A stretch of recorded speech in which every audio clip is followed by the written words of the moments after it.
welcome. Bienvenidos a todos.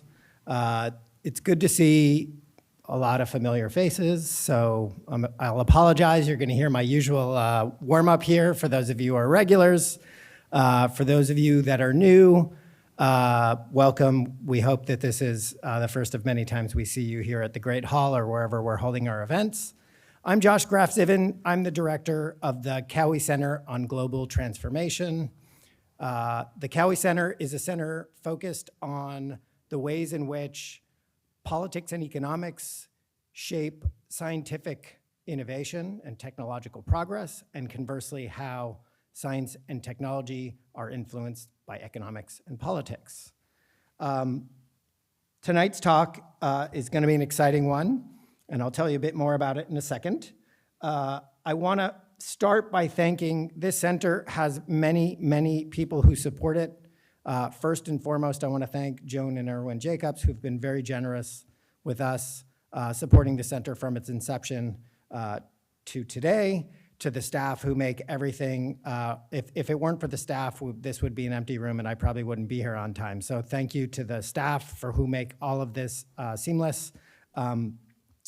I want to, before turning to tonight's events, do a little bit of shameless advertising for our next event and talk through the ground rules for our talk.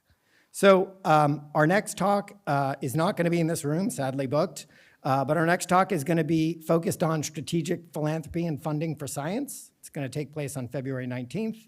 Our visitor is going to be Harvey Feinberg, president of the Gordon and Betty Moore Foundation, former president of the Institute of Medicine, former dean of the School of Public Health at Harvard, and in general, a very interesting and thought-provoking guy. But today we're here for a different interesting and thought-provoking guy. And so today we're here to hear from Juan Carlos Jobet. He's going to be talking to us about the environmental argument against environmentalism. Juan Carlos Jobet served as Chile's Minister of Energy and Mining from 2020 to 2022, rather tumultuous times in Chile, if you recall, and is currently the Dean of the Universidad Adolfo Ibáñez in Santiago, Chile. He's acclaimed for leading the country's successful energy transition. He spearheaded a comprehensive carbon neutrality plan, the phase out of coal power plants, the accelerated adoption of solar and wind energy, and the establishment of crucial transmission infrastructure. In short, a clean energy transition that's needed all around the world. During his tenure, he navigated significant crises in the wake of social unrest in October 2019 and during the pandemic. He ensured uninterrupted operations in both the energy and mining sectors, which collectively drove over 50% of Chile's investments and contributed significantly to economic recovery. Beyond national leadership, Jobet has played important roles in international organizations, serving as chair of the Clean Energy Ministerial and Mission Innovation, both commissions of the EU, and co-chair of the Carbon Pricing Leadership Coalition. Please join us in welcoming GLF Jobet to the podium. And as he makes his way here, I simply want to remind folks who've been here before and inform folks who haven't. We're going to hear from Juan Carlos, and then we're going to have a moderated discussion here on these lovely white chairs. Gordon McCord is going to join Juan Carlos on the stage. And they're going to field questions from, or Gordon will moderate questions from the audience. So in short, hold your questions till the end, but please save your questions to the end. The reception will be at the back of this room when all of this is over. I am personally delighted to welcome Juan Carlos to the podium. We're very lucky to have him. Enjoy the ride.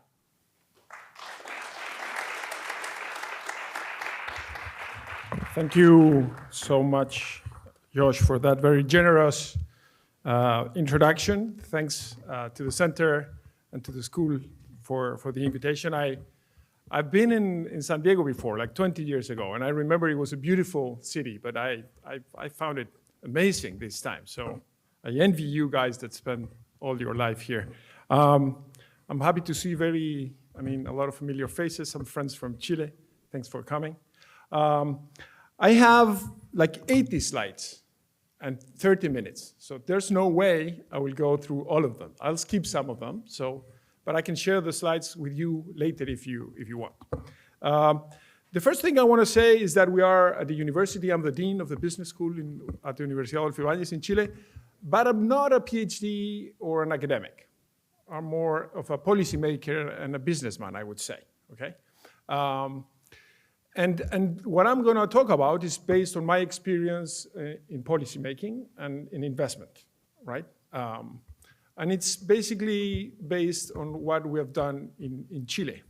And I think you're gonna learn some things about Chile, but I think that the example of Chile will help you, I hope, understand and think about some issues that have global importance, okay?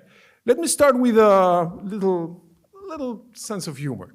I have a friend, I'm not using a picture, so I don't want to expose him, who feels he's the most committed environmentalist on earth, right? These are the things he does, right? He works in a small, medium enterprise.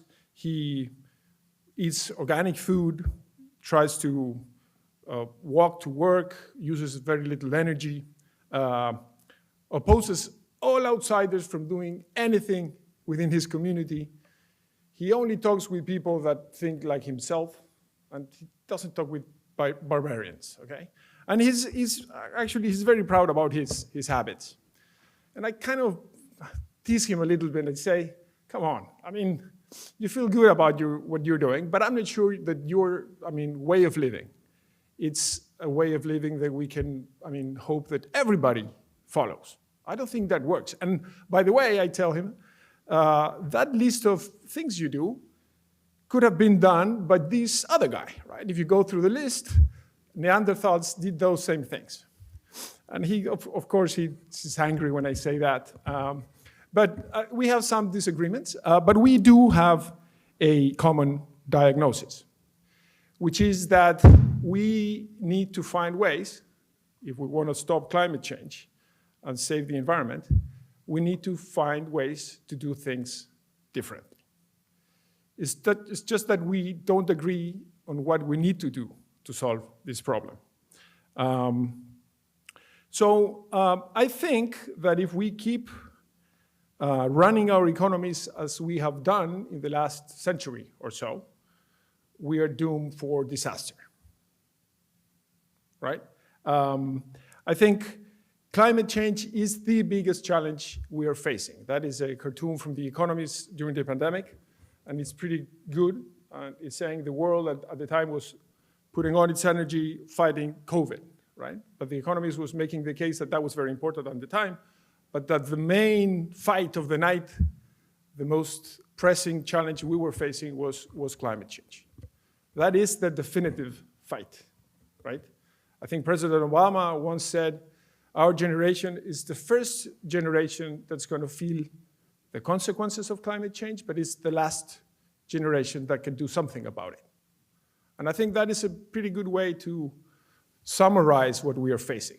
It is for us to make the things that need to be done to improve the quality of life for future generations. So on that, my friend and myself, we agree on that. These are the numbers. You have seen these many times. I don't want to spend a lot of time on this, but the colors are the temperature on Earth, and that is a very graphic way to see how the Earth is getting warmer, right? Every year, every month, and 2024 was even worse, okay? And we can feel it in the water. The temperature of the sea is rising year after year. I use the word smell it in the air, and I'm not sure that's appropriate, but we can feel it in the air as well. And we don't know really how much greenhouse gas emissions the Earth can really take, right? There are several thresholds, if you look around the globe, that if we surpass them, we're not sure we will be able to come back to the original situation, right? The ice layers in many places, permafrost, the Amazon rainforest, and so on. And if we keep doing the things in the way we're doing them, many regions in the world will become inhabitable, okay? So I think this is serious stuff. I'm sure I don't have to convince you, but just putting that in perspective, this is pretty serious. So I think when you are driving towards a cliff, you have basically two options. You either brake or you make a sudden turn, right? You swerve. And I think a lot of people think that what we need to do is to brake, right? And my main point today is that I think that braking doesn't work. If we try to do that, we'll end up falling off the cliff, okay? So this is the alternative thesis, right? So this is what we hear a lot. We need to slow, we need to stop, we need to degrow, right? And I think the logic behind that argument, I think, is pretty linear. People say the economy grew. As we grew, emissions grew as well, and that generated the problem. So if we want to solve the problem, we need to slow down growth, reduce emissions, and solve the problem. But I want to show you that I don't think that it's a good idea for a couple of reasons. That guy over there, by the way, that guy could be my friend. He looks pretty similar to him. So I think first, degrowth is politically not viable. It's not viable. Because as you know, the problem of climate change was generated by people that have experienced good quality of life over the last century. That's where the emissions came from. The US, Europe, increasingly China, India, and the rest of the world, the South mostly, and poor countries, are not responsible for the emissions that we are, that are up there in the atmosphere generating this problem.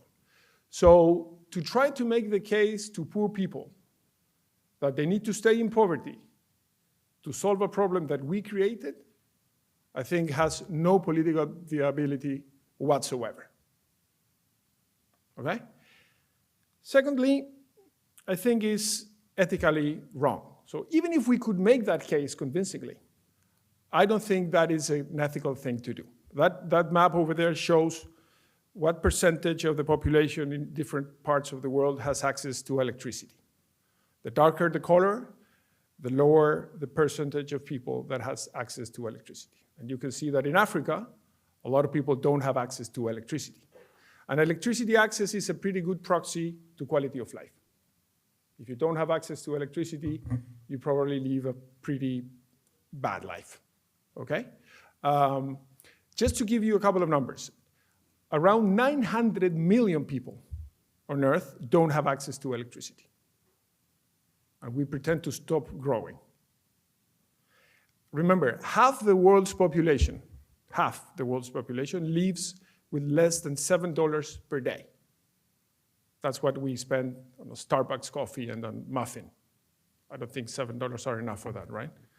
So I don't think it's the right thing to do to stop growing. Okay, it's not fair for those people.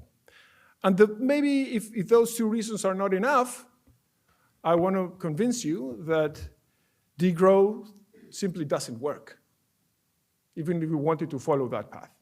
The pandemic was a pretty good example of that. What you see there is emissions, and you can see up there what happened during the pandemic, right? During the pandemic, which was kind of an experiment of degrowth. We stayed at home, kids were not going to school. I mean, the economy was kind of frozen. Emissions that year fell 4%. There was 1 week in May 2020 in which the biggest portion of the world was in lockdowns, because every week was different, right? Different countries. That week, emissions fell 20%. And to be on track to be carbon neutral by 2050, the world has to reduce emissions by 50% by 2030. Okay? So doing the same things we do, but simply do less of those things, doesn't work. Doesn't work. What we need to do is do things in a different way. Okay? So slow, stop, degrow is, I think, a dumb way to deal with an enormous problem, which is climate change. That is an image, a picture of the Suez Canal a couple of years ago. So the question is, can we do something smarter? What can we do, right? Let me make a little detour before I come back to answer that question. That is Chile, for those of you who haven't been there. It's a very narrow strip of land in the tip of the Americas. If you make it, I mean, round, it would be like the size of Bolivia, more or less. It's very long. You can put it between Canada and Portugal. You can walk over the Atlantic, just to give you a sense of size. It has a very open economy. We have free trade agreements with almost 90% of the world's GDP. We're very open to foreign direct investment, and we have relied on market economics to grow. We export a lot of minerals, food, fruits, wines, which are pretty good, better than the wines in Napa Valley, by the way. That was a joke. And we became a middle-income country in just 3 decades. We increased our GDP per capita by 3 times between 1990 and the early 2020s, with very high economic growth. And we reduced poverty from over 68% in 1990 to less than 10% a couple of years ago, okay? That's a pretty amazing success story. And if you look at the numbers of what generated that reduction in poverty, over 90% of that was economic growth. Social policy played a role, but over 90% was economic growth. So Chile is a pretty good example of how economic growth can lift people out of poverty and can help increase the quality of life of the most vulnerable people, right? And also equality.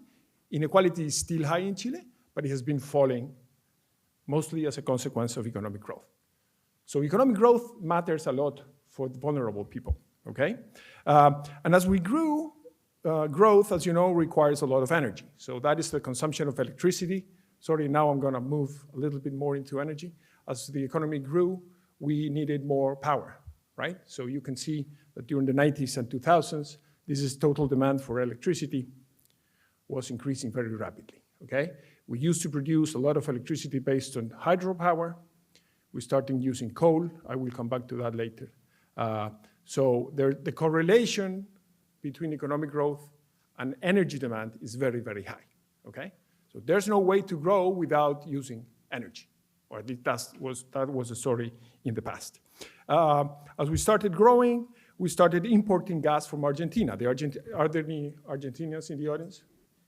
Okay, I can talk freely about the Argentinians now. So we built 7 gas pipelines to import natural gas from Argentina. That was very cheap. And we started generating electricity with natural gas. That is the imports of natural gas from Argentina, until the Argentinians shut down the supply of natural gas, right? They had internal problems. They didn't produce enough natural gas. They prioritized local consumption and shut down the supply of natural gas to Chile. So, as you see, the imports fell very rapidly, okay? So a lot of people thought what we need to do is to take advantage of our hydro potential, okay? That is the size of our hydro potential, hydroelectricity production potential, and that is how much of that we have been using, okay? Why? Because environmental groups opposed the development of hydropower. They said, for good reasons, if we build a dam, that will, damage local environments. If we build dams in the south and we need to move the electricity from the south to the cities where it is consumed, we will need to build transmission lines. And that will have an impact in local communities and the scenery of the south. I see those arguments, right? Very active political campaigns by environmental NGOs to stop the development of hydro capacity. What ended up happening is that since we didn't build enough hydropower, but the economy kept growing, what we did is we produced most of the energy we needed with coal, which is much worse than hydropower, okay? So well-intended, efforts by environmental NGOs ended up pushing our country towards coal generation, okay? We then built We built a lot of diesel in the short term. We built then 2 liquefied natural gas, and we started importing gas again. And this is just a joke for Argentinians. I mean, we started importing natural gas through terminals, and we even exported gas to the Argentinians, which is, well, pretty amazing. Anyway, and luckily, though, we have very unique renewable resources to produce electricity. So this graph, what it shows is the quality of the solar resource, this axis, and this is the quality of the wind resources. Chile is literally off the charts. This is kind of the definition of that expression, right? Off the charts. The best quality resources for solar and wind on Earth are in Chile. Not only very good quality, but also very abundant. We could build 2,400 gigawatts. Just to give you a sense of perspective, that is 80 times the size of our power grid in Chile, and it's twice the size of the US power grid. So it's very abundant, okay? And what we did, basically, I'm gonna skip that one, we started developing renewables very, very quickly. And what we were able to do is to reduce dramatically the tons of the emissions per megawatt hour. So our power generation today is very, very clean. And how did we do that? Basically, with a lot of investment, right? And I think Chile is an example of how private investment, as I was saying, allowed us to triple our renewables, okay? So environmental NGOs in Chile basically liked renewables for good reasons. And they, for the most part, allowed private investors to build renewables. And that was behind that very accelerated growth in renewable capacity. Today, Chile is a highly renewable country. Last year, we generated over 70% of our electricity with renewables, okay? That number was around 30 to 35% just a decade ago or a bit less. And in 2023, Chile was the country with the highest share of solar generation in the world. No subsidies whatsoever, just rule of law, open markets, good natural resources, and private investment, okay? Environmentalists, however, they opposed new hydro like a decade ago.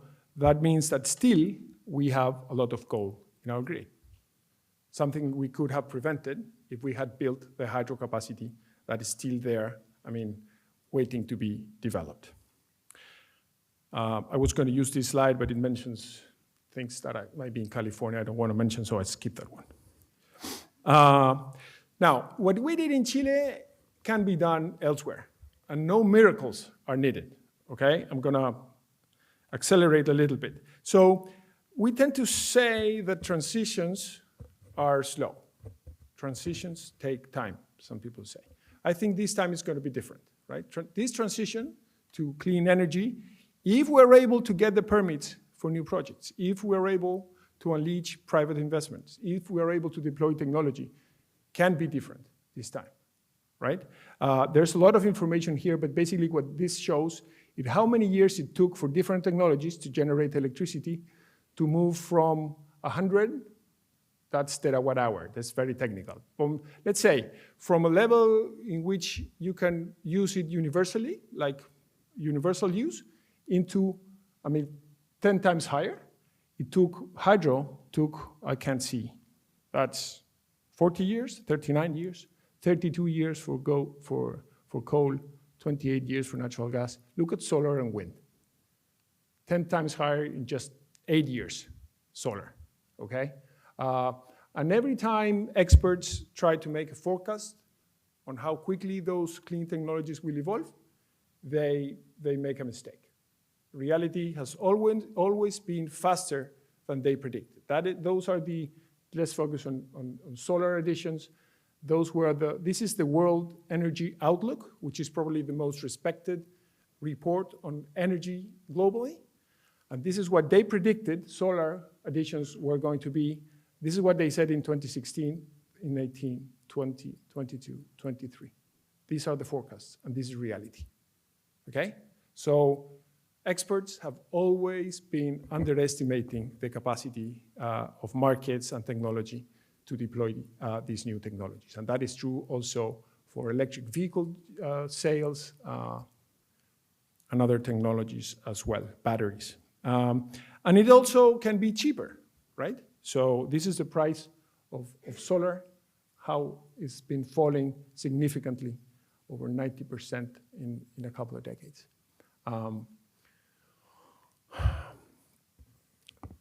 This is the same thing for wind, solar, and batteries, okay? So when people think that the way to solve the climate crisis is to stop the economy, I think they're getting this wrong, because they are operating under the assumption that investment are gonna hurt the environment.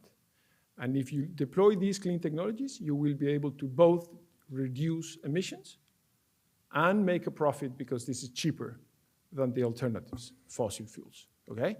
So if you deploy the right technologies, you are able to do both things at the same time. Create economic growth and reduce emissions.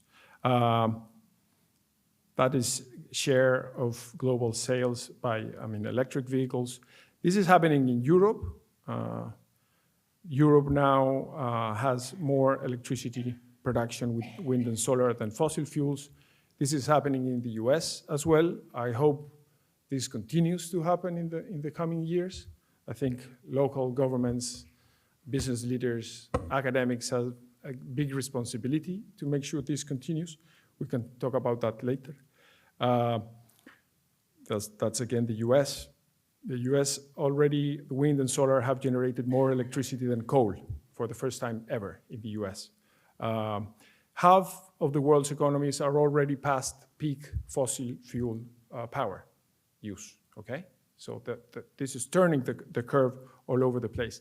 There's a lot of things we need to do on power generation, transportation, industries, heating of houses and offices and so on, but it can be done, right? The tools are there.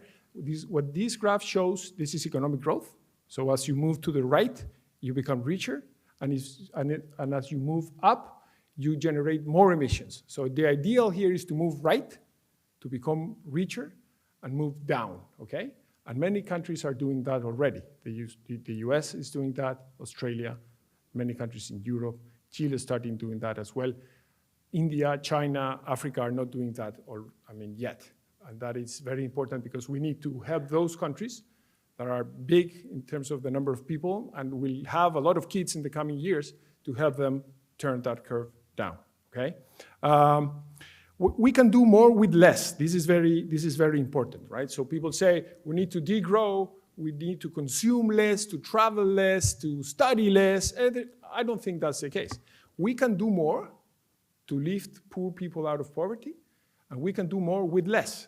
Let me talk about, for example, efficiency in energy. This is how much primary energy we get from fossil fuels, basically, today. Forget about the units, just pay attention to the dimensions, okay? This is what we take out of the ground, and that is how much we actually use. 2/3 of the energy we mine from the ground is lost, right? The best example is cars, right? Of the energy you use in an internal combustion engine car, around 80% is lost in heat. Only between 16 and 25%, depending on the model, is used to move the wheels, right? On electric vehicles, around 90% is used, okay? So we can do more, we can continue to grow with less energy in a more efficient way if we deploy the right technologies, okay? And that is true for electricity production. Renewables can be 2 to 3 times as efficient as fossil fuels. In heating, 3 to 4 times, and in transportation as well, as I just mentioned. If this is a good, a visual way to look at this. One ship full of solar panels, those panels can generate the energy equivalent to over 50 ships of LNG and over 100 ships full of coal, okay? Again, we can do more with less if we deploy the right technologies and the right policies, okay? Transportation sector is a very good example. So the transportation sector, most estimates say that it's going to double in size by 2050, twice as big. The energy consumption of the transportation sector will fall 40%. How is that possible? It's just efficiency, okay? As we move out of fossil fuels into electricity, hydrogen, and others, we can have more with less energy, okay? Last thing before I close, minerals. Chile is a mining country. A lot of people say, okay, that's fine, but we will need a lot of minerals, and that is true. Let's focus on electric cars versus conventional cars. And look at this color, that is copper. A conventional car needs 25 kilograms of copper. An electric vehicle needs twice as much, around 50 kilograms of copper. And the same is true as we move from natural gas, coal, and nuclear power generation into wind and solar. So we will need more minerals, okay? That's why expected growth in demand of minerals is very high. That is those are the numbers for copper, lithium, cobalt, expected growth in demand in the next couple of decades, right? So this is very important. I mean, some people say we are gonna need huge resources because of mining. We made this graph, these are at the scale, right? This is how much coal we mine every year. That is how much copper we mine every year, right? So the relative sizes, for those of you who have heard that argument that minerals are a lot of resources, very little compared with fossil fuels, okay?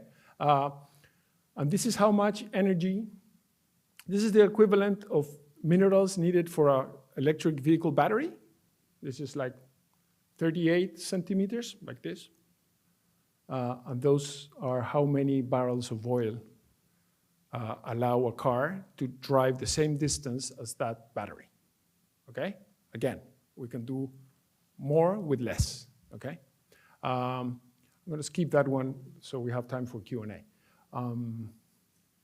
Chile has the biggest resources of copper and lithium on Earth, but it's been getting increasingly difficult to increase production. This is copper. We increased production of copper between 1990 and 2004, more or less. After that, it's been impossible to increase production. That has basically two reasons. One is that as the mines grow older, the ore grade, so the quantity of copper that you find on the soil goes down, but also because it's getting increasingly difficult to get the permits to develop new mines, okay? And look at the price of copper. That is the price of copper between 2015 and 2020. This is for the last 4 years, right? So because it's getting increasingly difficult to develop new mines, and the demand for minerals is increasing because of the energy transition, prices are rising, right? And when prices, and this is permitting, right? It can take up to 2 decades to develop a new mine. This is a quote that I like. Well, it's not that I like, that I think is pretty graphic. This was the director of Greenpeace in Chile. You can read it by yourself. He was giving testimony in Congress, and he was basically saying that he can stop projects from being developed for as long as he wants.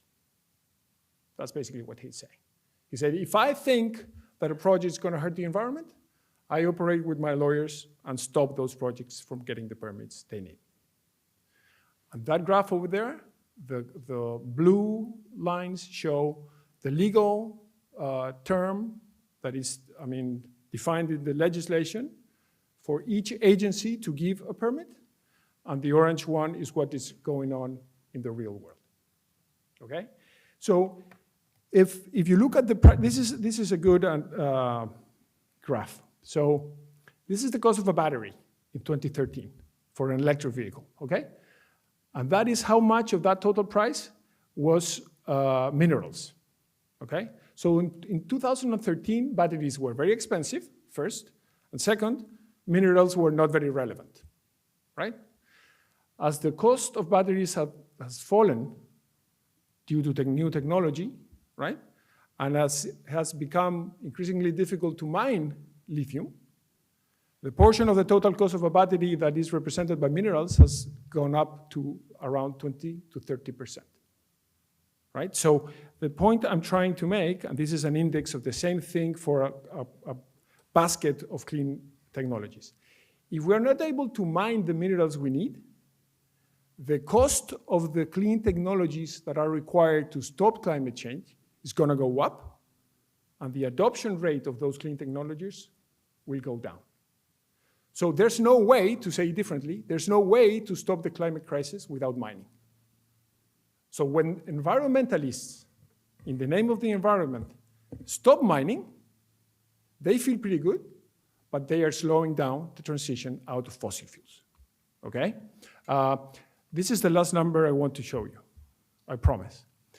This is an exercise we did when I was in government. I said, how much copper Chile needs to produce by 2030 if we want to maintain our market share in the global market of copper. We today produce around 25% of the world's copper. This is how much we need to produce by 2030 to keep up with the expected growth in copper demand, okay? Of that production, around 40% will only exist if we're able to deploy a portfolio of projects of around $70 to $80 billion in new investment, right? So as environmental NGOs oppose those projects, the biggest producer of copper in the world will not be able to supply the copper that is needed, and the prices of clean technologies will keep rising, okay? Does that mean that mining companies should have like a blank check to do whatever they want? Of course not.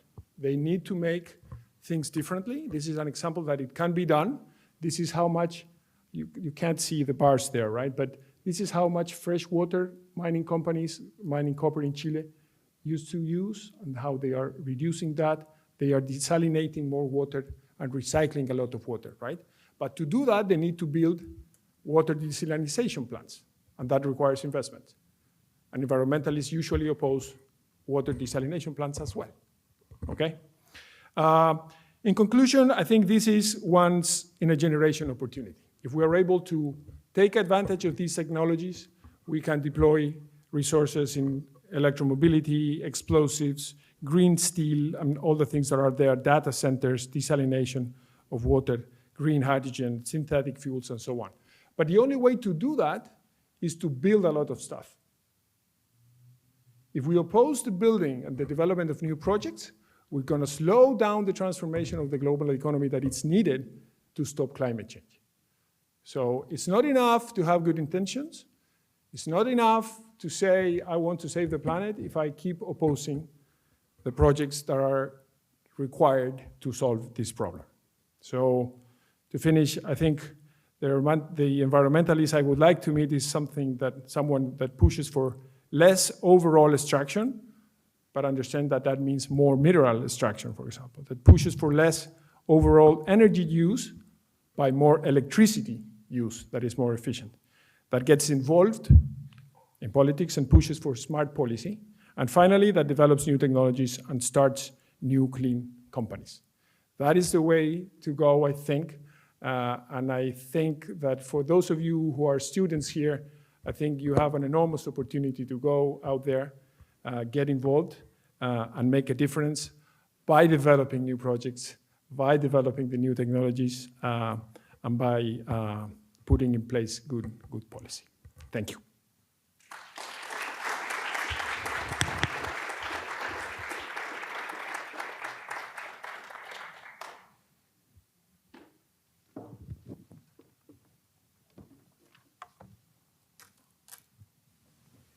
Thank you, Juan Carlos. That was fantastically eloquent, and in a very short time, I think lays out some of the very complicated and non-trivial trade-offs that solving environmental problems in the 21st century imply. So we'll just talk for a few minutes as you all gather your thoughts and questions, and then there'll be a microphone passed around so that you can ask Juan Carlos questions directly. But I'll start with two, one of them bigger picture and one of them more specific. And I think the first, I can't not ask. The Trump administration announced that we are pulling out of the Paris Agreement this week. And so my question is, from the perspective of a policymaker in Latin America, Can you talk for a few minutes about the landscape of decarbonization on the continent and the role that the United States does or doesn't play in decarbonization prospects of the Latin America region and the consequences of the US withdrawing its leadership role on the global stage? That's an easy one. So I think this is pretty bad news, of course. The US can make a big difference. I think at two different levels, setting an example. This is as much a policy, business, technology enterprise as it is a narrative, cultural, political, endeavor, right? So when the biggest country and the most powerful country on earth that shapes discussions in a lot of senses pulls out of the Paris Agreement, sends all the wrong signals, I think, because it makes it easier for countries that are not committed to say, okay, if the US is not doing its part of the homework, why should I do it? So I think it's pretty bad news. I do believe, however, that it's not just the Trump decision to pull out of the Paris Agreement what is worrying, but also what other actors in the US are doing. I think if we had seen Trump do what he did, or what he said he's going to do, something that by the way, we were all expecting, but we had seen banks, reaffirming their commitment with carbon neutrality, business leaders, Silicon Valley and so on. It would not have been that serious, because I think the US is it's a free country. The power of the president it's enormous, but you have state governments, you have business leaders, you have business organizations. So the ecosystem is not a monarchy that the president sets everything that every other actor does. But I'm concerned about how much other leaders are bowing, to use that word, to Trump's vision. I think that's disappointing. This is not politically correct, but I was not expecting much from Trump, to be honest, on this front. But I'm very disappointed of what other actors are doing. So I think those of you or those of us who are committed with this cause, we need to raise our voices. And I think that the concrete consequences for Latin America, I'm not sure are going to be huge, because I don't think Latin America is it's a big priority for Trump. And giving his views, I think that's a good thing. That's a very cynical answer, but I think that's when you have. I was going to use the word bully, but I don't think I should use that word. In the room, you just want to stay out of his, light of vision. Sorry, that's what I think. No, that it's a hard question, I know. The second one is more about California. I moved here 12 years ago, and as you know, I grew up in Chile, and it's amazing how the two places are just basically the same, except one speaks English, one speaks Spanish. And GDP per capita is a bit different. But the quality of life is amazing in both. California really struggles with some of the things that you talked about. You kind of really brought it out with the hydro example. We've been struggling a lot with the construction of utility scale infrastructure for renewables, dealing with permitting for transmission, especially interstate transmission. We know that given our federalized system, this is a challenge for us. If you were advising state or local policymakers who are thinking about these issues in California or like-minded parts of the US, what has Chile learned over the last 25 years in managing these trade-offs locally? Because the trade-offs are real. These laws that we have to give local communities voice in large projects came about for good reason, because decades ago there was a lot of abuse locally. And so now we have empowered local communities. They are slowing down a lot of things that we'd like to see built if you care about climate. But that trade-off is not, it's not a fake trade-off, it's a real trade-off. So What can Chile teach California? I don't know. I mean, there are a couple of things that come to my mind. The first one is narrative, if I can use that word. So I think business and I mean, political leaders need to make the case more strongly that we need to build stuff to solve the climate crisis. So a lot of people oppose coal plants and love renewables, but then oppose transmission lines. How can you do that, right? So if you want to generate electricity with solar and wind, you gotta generate that electricity where the sun shines and where the wind blows, and then move the electrons to the cities where it is consumed. So unless we figure out a way to move electrons like through Wi-Fi, and we haven't invented that, there's no way around transmission lines if we're gonna get rid of fossil fuels. But I don't think enough people understand that. They feel, I mean, they oppose coal plants in the morning and then they oppose transmission lines in the afternoon. How can you do that? That's completely inconsistent. And I think leaders need to make that case over and over and over again, because I think it will give more legitimacy to the companies and to the projects that are building that infrastructure, right? The second thing, it's more concrete policy. And I think there are many things that can be done, I think, but I believe that the two more important things are engaging with local communities early on in a process that is transparent, that is done in good faith, sharing information, I mean, being humble to learn from local communities, to understand their concerns. Sometimes it's not just about money, which is many times the inclination of business leaders and companies to say, oh, how much should I need to pay for you to approve my project? Sometimes it's about the story of a local community, how they see their heritage, I mean, the story of their, I don't know, ancestors. And so you need to go down early on, open-minded, humble, willing to learn, flexible to adjust your project to accommodate their concerns.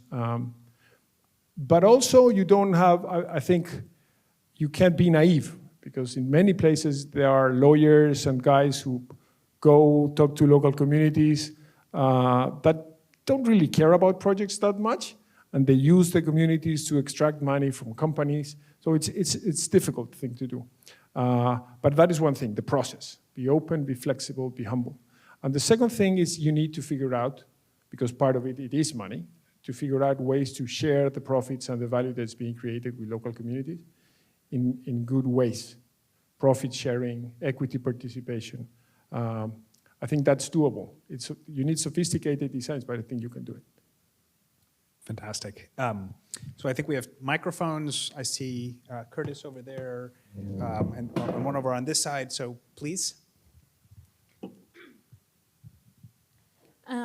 What would you say the main driver of decarbonization in Chile was? Was it like political opinion, or was it mostly the lack of energy security from Argentina stopping the import of oil and gas? And then what was the loudest voice against the decarbonization? So I think the biggest driver was markets, private investment. So we have a very open economy that's open to foreign direct investment. We have rule of law, a reasonably sophisticated electricity market. We run bidding processes to award supply to different companies every time we need demand, and thus that is very competitive and open. So renewables were deployed because they became cheaper than fossil fuels. That's it. Part of it was that mining companies that consume around 30% of Chile's electricity wanted to move out of coal.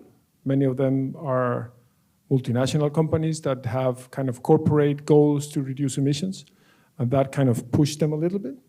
But it was mostly competitive markets, rule of law, openness to foreign direct investment, and so on. I don't think we had much opposition to decarbonization, to be honest, at least at the early stages. We we faced opposition for hydropower, which would have accelerated decarbonization. But renewable, solar and wind, we have some opposition for local communities when they are affected, and transmission lines get opposition. But I think one of the things I didn't mention, but I believe it's important, and the US, I'm not sure California, but the US can learn from Chile, if I can say that, is that energy policy in Chile is something in which we have pretty broad agreement. So we have had over the last 20 years governments from the center left, center right, left, right, and so on. But we have had continuity on policy.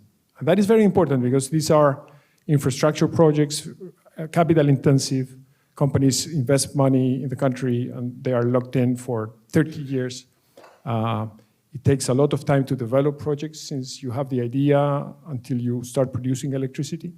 So if the rules of the game are changing every 4 or 5 years, that's not good for investment. And that requires compromise, because if you need, the agreement of the opposition, you cannot pretend to do exactly what you wanted to do. And I think in energy we have been able to do that. And to understand that a new government doesn't start from scratch, it needs to build, based on whatever was done in the previous government and so on. Which I don't think is what your new president is trying to do. And I don't think that's good, right?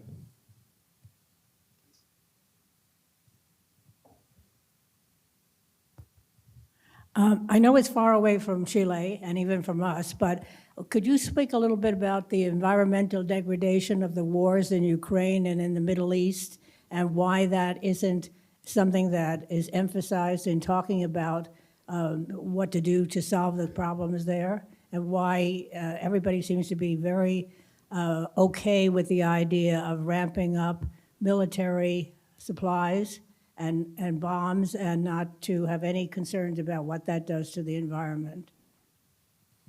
Well, that's a great question, but I'm not sure I have studied the issue enough to answer it.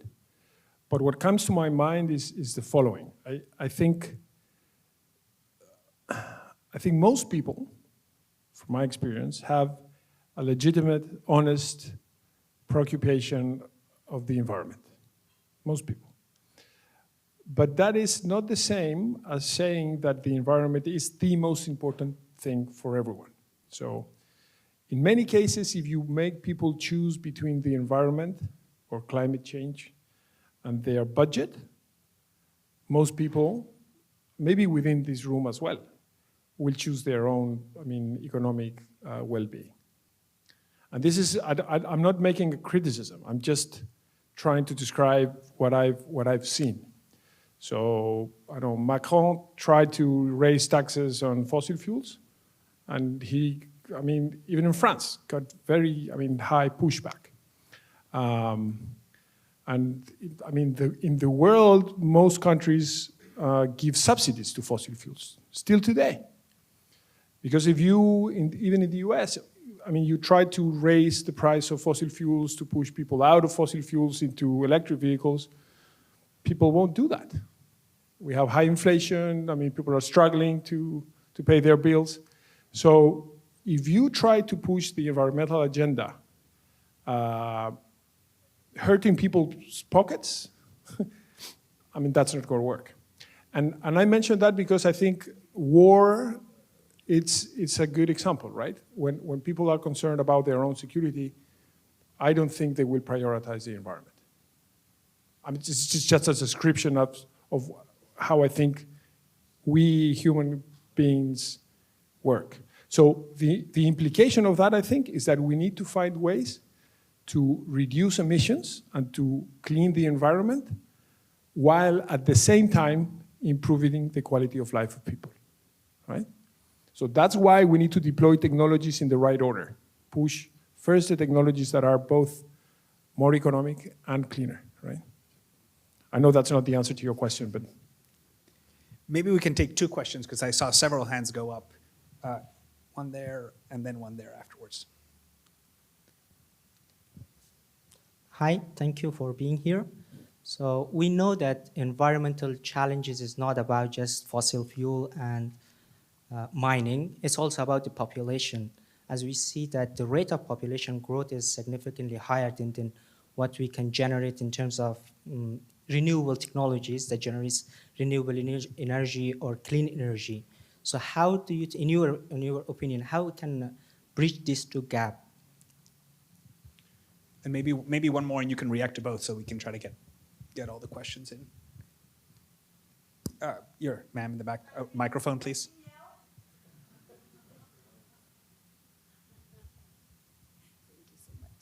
Thank you for coming. I have actually two questions. You can answer either or both. But one is you didn't mention distributed generation and how that will contribute to all of the above because empowers people.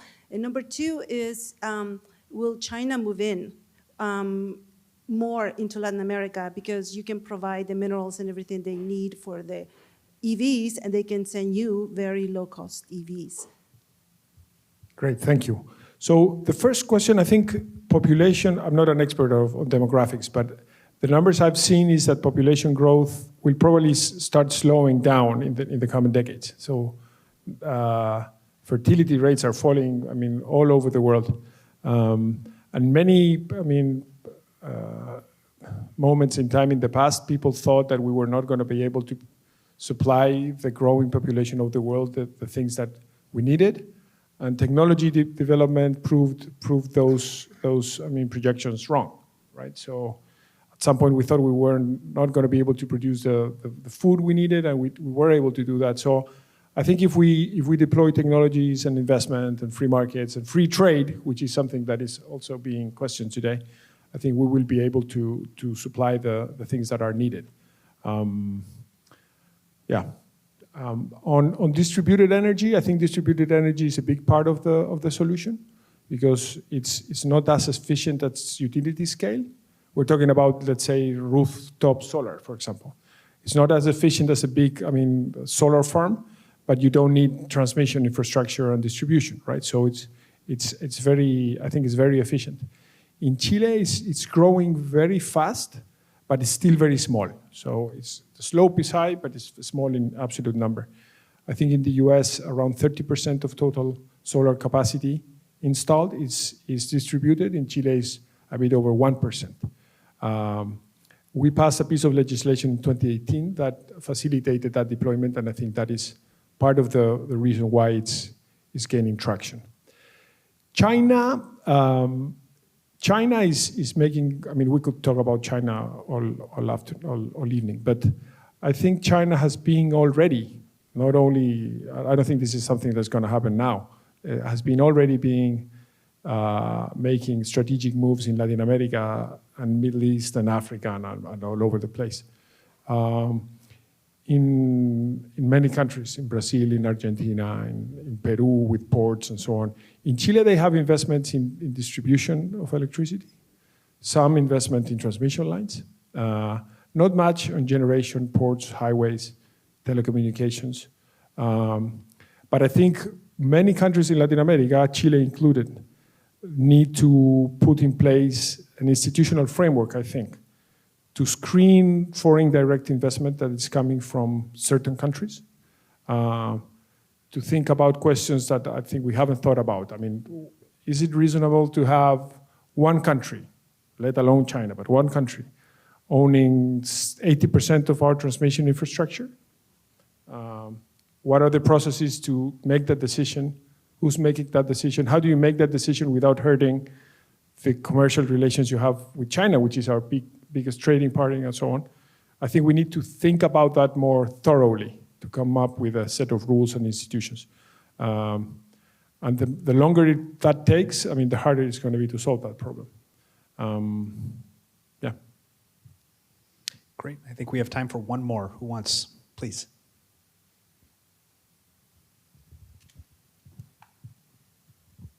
Hi, first of all, thank you so much for coming to speak today. It's been incredibly educational. So I just wanted to ask you a question about the future of energy transitions for many other countries, because you did mention how open markets were really key to Chile's green energy transition. So for countries that may not necessarily have that same characteristic, China comes to mind, Russia as well, what do you believe the future for energy and energy transition in these countries occurring might be?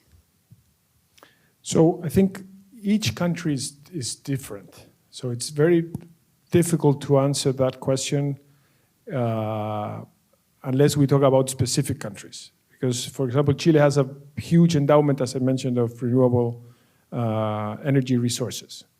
But Japan doesn't have that endowment. So in the case of Japan, probably it makes more sense to build nuclear capacity. They have the challenge with Fukushima after the tsunami, so they have political opposition to that. But nuclear, for example, doesn't make any sense in Chile because we have a lot of renewables, we don't have capacity for nuclear and so on. But I think there are a couple of rules that I think apply everywhere. So one is to be open to private investment. This is a problem that will be only be solved if we're able to unleash the potential of the private sector and innovation, entrepreneurship, and so on. That's one. Second thing is diversify your sources. I think the main lesson that Europe learned, I hope, after the crisis with Ukraine and Russia, was that you cannot rely on one source of energy for 40% of your energy uses, let alone Russia. I mean, if you're going to depend on one guy, 40%, pick a different one. But anyway, but even if that partner were reliable, you don't want to depend 40% on anybody, okay? So diversification is another one. And the other thing is you need to strike a good balance between affordability, to make sure that electricity or energy is cheap or accessible, sustainability, that is reasonably clean, and third, that it's reliable, right? So you need a balance of different technologies to solve that tension between those two objectives. But again, I think you need to think about specific countries. It's hard to give a recipe for all countries because they're all different. Fantastic. There were still a lot of questions left, but I invite you to approach Juan Carlos during the reception. But let's thank Juan Carlos, please, for showing this case. Thank you. I think Chile really is unique in many, many ways, and I hope the country continues on its trajectory. So thank you. Thank you all for coming. Thank you.